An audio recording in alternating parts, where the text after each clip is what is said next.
À travers l'organisation de cette conférence de presse, il s'est donc agi pour la mission de faire le point de la série de visites effectuées sur le terrain, mais aussi et surtout de réitérer l'engagement et la disponibilité constante de plan international à poursuivre ses efforts dans la recherche d'un environnement meilleur aux femmes et aux enfants en matière de protection et d'éducation. Nous avons en fait profité de notre visite à Ngagam hier pour inaugurer, remettre officiellement aux représentants du gouverneur les salles d'éducation pour les enfants.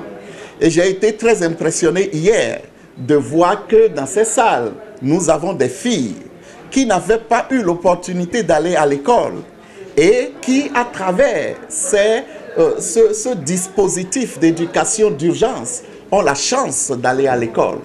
Et nous devons continuer à promouvoir ce genre d'initiative. En parlant avec les femmes au niveau de Ngagam, tout notre travail autour de la protection. Les femmes, les filles qui sont éduquées, elles vont participer aux affaires du développement de la société et elles auront droit à la parole. Et en ce moment, elles pourront prendre les décisions et on peut changer l'économie et le développement dans nos communautés. C'est pourquoi nous trouvons que c'est important. Si vraiment nous parlons des droits des enfants, il faut qu'il y ait les droits des filles et des garçons. Et il faut avoir une discrimination positive pour parler des droits des filles. Autre point évoqué au cours de cette conférence, la visite effectuée au niveau du centre de formation au métier de DIFA qui bénéficie également du soutien de Plan International au Niger pour assurer une formation personnalisée aux jeunes l'avenir de demain.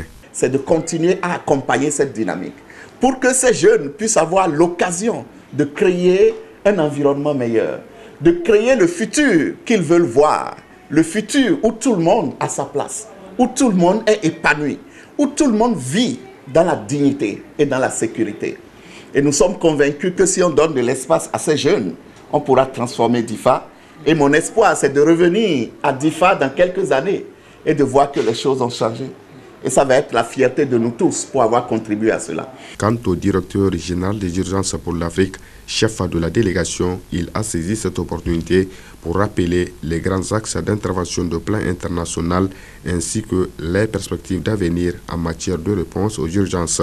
Pour le secrétaire général du gouvernorat de DIFA, M. Yahya Godi, Plan International au Niger a, à travers ses appuis multiples et multiformes, apporté un plus dans le quotidien des populations de la région de DIFA en général et celui des déplacés et des réfugiés.